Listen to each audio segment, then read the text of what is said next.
Hello everyone, today we discuss exercise 1.2. State whether each of the following set is finite or infinite. First question है the set of lines which are parallel to x-axis. x-axis के parallel बेटा हम कोई भी line खींचेंगे तो वो भी इनफाइनाइट नंबर तक होगी, तो ये क्या हो गया, एक इनफाइनाइट सेट. ठीक है. The set of letter in the English alphabet, English alphabet के लेटर हम काउंट कर सकते हैं, तो ये फाइनाइट सेट हो गया. ठीक है बेटा. The set of numbers which are multiple of 5 के मल्टीपल 5, 10, 15 इन्फिनिटी तक होंगे, तो ये क्या हो गया, infinite set. The set of animals living on the earth पे कौन से एनिमल हैं, जैसे लॉयन हो गया, जेब्रा हो गया, मतलब काफ़ी सारे हैं, तो मतलब हम इसे काउंट कर सकते हैं. ठीक है. तो ये क्या हो गया, एक फाइनाइट सेट हो गया. The set of circle passing through the origin, हम ओरिजन में से कितने सर्कल बना सकते हैं, बहुत सारे सर्कल ड्रॉ कर सकते हैं, इनफाइनाइट सर्कल ड्रॉ कर सकते हैं, तो ये क्या हो गया, इनफाइनाइट सेट हो गया. ठीक है बेटा. नेक्स्ट क्वेश्चन है in the following state whether A equal to B और नॉट, बी इक्वल है या नॉट इक्वल है. देखो ABCD, इसमें भी ABCD मतलब सेम एलिमेंट्स यूज हो रहे हैं, तो A इक्वल टू B. ठीक है बेटा. और नंबर ऑफ भी सेम है, 1 2 3 4 1 2 3 4. ठीक है. नंबर ऑफ मेंबर भी सेम है और मेंबर भी सेम है. देखो अब इसमें भी सेम है, नहीं सेम नहीं है, इसमें 12 है, इसमें 12 नहीं है, इसमें 18 है, इसमें 18 नहीं है, तो A not equal to B. ऐसे ही 2 4 6 8 10 इवन नंबर दिए गए हैं. X is a positive even integer, X less than equal to 10, मतलब इसमें भी इवन पॉजिटिव इंटीजर 2 4 6 8 यही होंगे 10. ठीक है बेटा. मतलब A इक्वल टू क्या हो गया, B. अब X is a multiple of 10, 10 के मल्टीपल क्या होंगे, 10 20 30 40, इसमें 10 15 20 25, मतलब 15 नहीं आ रहा है, इसमें 25 भी नहीं आ रहा, तो A not equal to B. Are the following pairs of set equal, give reason. भी इक्वल हैं तो हमें इसका रीज़न भी बताना है. ठीक है. देखो बेटा A दिया गया है 2,3 और B दिया गया है x² + 5x + 6. हमने इसके फैक्टर बना लिए, फैक्टर बनाने के बाद इसकी वैल्यू -3 -2 आ गई, मतलब B के एलिमेंट -3 थे, -2 हो गए, और A के हैं 2 और 3, दोनों सेम नहीं है, तो A not equal to B. ऐसे ही है. नेक्स्ट A दिया गया है x, where x is a letter in the word follow. ठीक है. y is a letter in the word wolf. देखो अब इन दोनों में देखो, इसका हमने बनाया सेट FOL, L द्वारा नहीं लिखना, O द्वारा नहीं लिखना, W, मतलब ये 4 आ गए, और इसका सेट बनाया WOLF. दोनों के देखो सेम हो गए, तो ये क्या हो गया, इक्वल हो गया. ठीक है बेटा. नेक्स्ट है for the set given below select equal set. ये सभी सेट दिए गए हैं, हमने इसमें से बताना है कि कौन से सेट इक्वल है.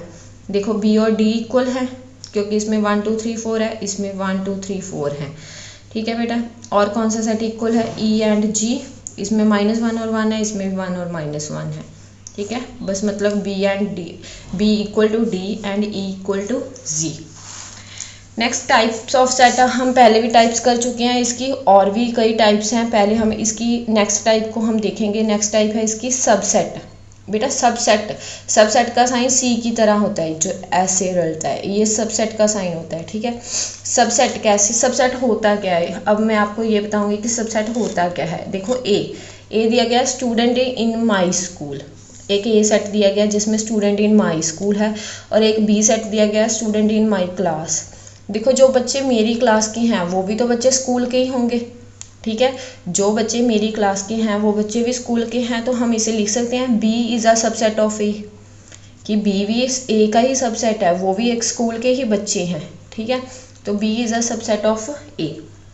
इसकी डेफिनेशन क्या होगी, a set is said to be subset if every element of set belongs to any other set.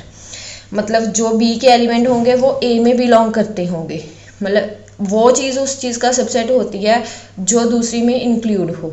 ठीक है बेटा. जैसे एक और एग्जांपल लेती हूँ, उससे क्लियर हो जाएगा. जैसे A सेट दिया गया है AEIOU और B सेट दिया गया है EU. देखो E और U A में है ना, तो B सबसेट है A का. ठीक है. मतलब B के सारे एलिमेंट A में आ रहे हैं, तो B is a subset of A. ठीक है। EU बिलोंग करता है A को और EU बिलोंग करता है B को, मतलब दोनों को बिलोंग करता है, दोनों को बिलोंग करता है। ये डायग्राम बनाई मैंने, A के एलिमेंट AEIOU और B के एलिमेंट EU, ठीक है। तो B is a subset of A हो गया। और इसके लिए नोटेशन मैं आपको पहले ही बता चुकी हूँ कि C की तरह जो होती है वो इसकी नोटेशन होती है सबसेट की, ठीक है। सबसेट, इसे इज अ सबसेट ऑफ के लिए डिनोट करते हैं, ठीक है। मतलब अब हमें अगर लिखना है B सबसेट ऑफ A तो हम लिखेंगे B सबसेट A, ठीक है बेटा। नोट, कुछ पॉइंट इसके नोट करने वाले हैं, वो ध्यान से नोट कर लो। Every set is its own subset, हर एक सेट अपना सबसेट होता है। जैसे A एक दिया गया है ना, A हमें दिया गया था AEIOU, तो A सबसेट ऑफ A अपना खुद का सबसेट होगा, ठीक है। और सेकंड है empty set is subset of every set, खाली सेट भी सबसेट होगा, खाली सेट भी किसी का सबसेट हो सकता है। जैसे हमें A दिया गया है, B दिया गया है, हम क्या लिखेंगे, B सबसेट ऑफ A। हम लिख सकते हैं फाई सबसेट ऑफ A, क्योंकि एम्प्टी सेट B सबसेट होता है A का। फाई हम किसके लिए डिनोट करते हैं, एम्प्टी सेट के लिए डिनोट करते हैं ना फाई, पहले भी बताया मैंने, जो फाई है वो एम्प्टी सेट के लिए डिनोट करते हैं। तो फाई सबसेट हो गया A का। अब 5 बिलोंग करता है A को। देखो 5 में कोई एलिमेंट नहीं होता, मतलब 0 एलिमेंट होता। अगर इसमें 0 आता तो 5 बिलोंग करता है A को, बट इसके लिए ये ट्रू नहीं है, 5 नॉट बिलोंग टू A, ठीक है बेटा। देखो अब नेक्स्ट है मतलब 3 फॉर एनी सेट, मतलब कि हमें थर्ड पॉइंट दिया गया है। थर्ड पॉइंट क्या है हमारा बेटा, फॉर एनी 2 सेट। एक सेट दिया गया है AEIOU, B दिया गया है AEIOU। देखो इसमें भी सेम 5 मेंबर है, इसमें भी 5 मेंबर, मतलब A इक्वल टू क्या हो गया, B के हो गया, ठीक है। अब क्या A सबसेट B का है, yes A subset of B, क्योंकि इसमें दोनों में ये इक्वल सेट तो है बट ये सबसेट भी होंगे। A सबसेट होगा B का तो B सबसेट होगा A का, A B का भी सबसेट होगा और B A का भी सबसेट होगा जब दोनों सेट इक्वल होंगे। Let us consider 3 set A, B, C।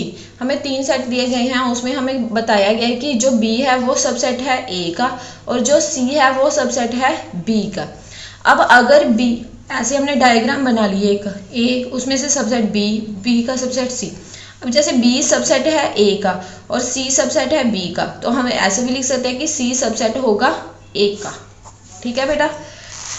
Next है हमें A दिया गया है 1 2 3 4 5 और B सेट दिया गया है 3 4। हमें क्लियर हो रहा है कि B सबसेट है A का but A not equal to B, ठीक है। अगर B सबसेट है A का तो जो B है उसे हम बोलते हैं प्रॉपर सेट और जो A है उसे हम बोलते हैं सुपर सेट, ठीक है। तो हम इसे लिख सकते हैं set A is a super set of B, set A is a super set of B, ठीक है बेटा। जो सेट A है वो सुपर सेट है B का। समझ आ गई मेरी बात? Thank you.